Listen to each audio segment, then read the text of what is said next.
Hello and welcome, it's me Martin. If you're looking to teach online, you've come to the right place. In this video, I'm going to be sharing 10 tips for teaching online and things to consider. Online English teaching? I can do that, I'm an English teacher. Right? I've taught in the class. It's not that difficult teaching online. Anybody could do it. Can they? If you have any questions that you want answering, please feel free to comment below and I'll be happy to help. Tip number 1, the computer. Many new online teachers consider, okay, I've got an old laptop or a desktop, surely I can teach on that. Now, you may be surprised. Teaching online can be quite an intense process for your computer, and I would always recommend getting the best computer for the lowest possible price. Maybe a MacBook Air or a Mac Mini when you're first getting started. If you want to go through the Windows route, then there's a range of computers, laptops available for around £500, $500 that will get you started as an online English teacher. Tip number 2. The webcam. One thing that's important is the webcam. You can either use the webcam that's built into a laptop, but I would always recommend getting an external webcam. And I got a sort of Logitech webcam. I'll put all the details below. And I found this webcam, I think it's 1080p, to be good quality so the students can actually see you rather than having a hazy sort of webcam that's built into the laptop. Tip number 3. Lighting. The best quality light that you can use, which I'm using right now for this video, is the daylight, the light that's coming out through the windows here. You can get a ring light around your webcam, which is great in unlit hours of the day. If you're not, take advantage of the windows. Ensure that you don't have bright sunlight coming out from behind you. Otherwise, again, the students might not be able to see you clearly. Tip number 4. The microphone. Now, as you can see here, I've got a microphone, and I bought this microphone for 2 purposes. 1, for the videos, and 2, for teaching. And yes, I do use this microphone when I'm teaching. It makes sure that students can hear me clearly, but it also enables a sort of level of professionalism where you're going to be using an external mic rather than one of these cheap microphones that comes through the headphones, which can sound a bit buzzy and a bit... Always invest in a good quality microphone if you have the budget. Tip number 5, headphones.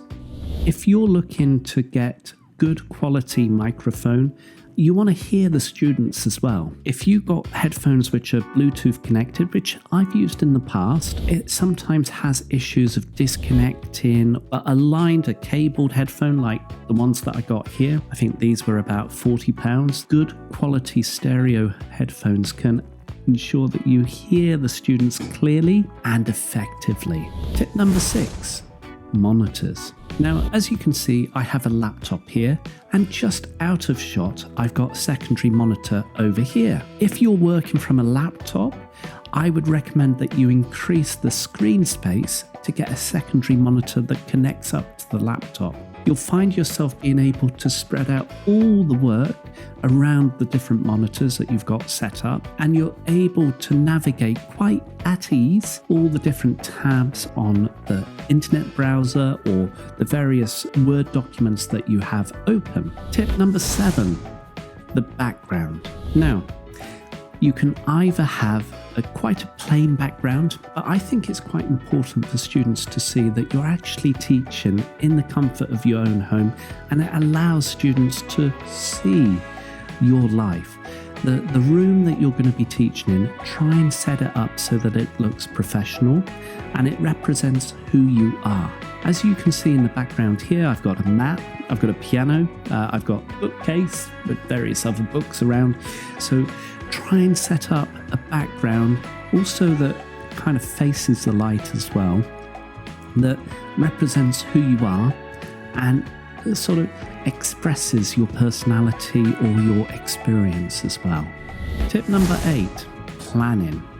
Now, when it comes down to teaching, getting students is one thing, but also planning lessons that are beneficial for students is so important. For me personally, I use two different sites. I use Ellie and I use Lingua House. Ellie is a great platform which allows students to get into an online environment and to be assigned homework. They can complete the homework in the comfort of their own home, their smartphone, iPad, computer, and you can give them feedback based on different tasks. There's so much material on Ellie, and I would always recommend getting a subscription with Ellie. But the very first platform that I used was Lingua House. Lingua House is great because it allows you to search and download material, lessons suitable for students.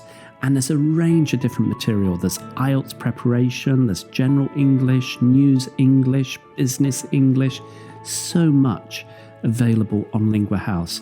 The only drawback is it's PDF documents. You can download them, you can send them to students and they can complete it in their own time. And then you can go through the conversation questions together. If you don't plan your lessons, what you're going to be ending up doing is a sort of hodgepodge of a variety of different tasks with the students, and it's not really going to fit nicely with the students. Okay, tip number 9. Make your lessons personal. Getting lesson material is a lot easier now with an online platform. You can also teach quite effectively, but I would always recommend make your lessons personal. Make it about the student.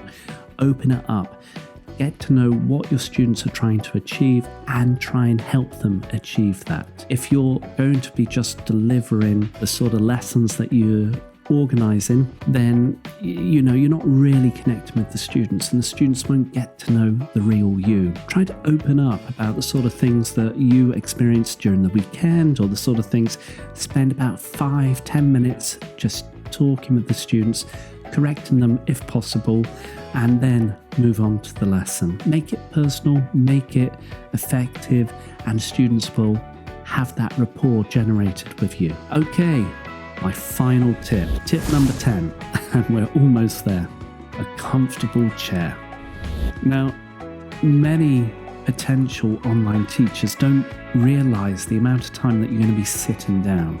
So I would always recommend get such a comfortable chair. There's a variety of different chairs available. For me, I've got an IKEA chair, which is quite easy and I can relax a little bit, but get a comfortable chair, otherwise it's going to do your back in and it's not really going to help when you're going to be sitting down for about 5-6 hours a day teaching online. If you find it uncomfortable to teach online, there are opportunities to get a desk that can raise up and you can teach while standing, which is fair enough. For me, I like to sit down, but get a comfortable chair if possible and make sure that you have an opportunity to stand up from time to time. You don't want to sit down all the time. So, for 10 minutes between lessons, I'm standing up, making a coffee, something that I'm having right now. So getting a comfortable chair will certainly help with making sure lessons are delivered appropriately. You're not worried about your back, or you're not in pain or uncomfortable. And also, if you want, you can stand up a little bit and move the webcam up slightly, and that would certainly help. Okay, so I hope that helped, and if it did, please let me know. If you've got any questions about teaching English online, or you want to know how to get started with teaching English, please comment below. I'll be happy to answer any questions that you got. Thanks for watching. If you haven't subscribed already, hit the subscribe button and hit that like button if you enjoyed it. Take care, stay safe, and happy teaching. Bye-bye.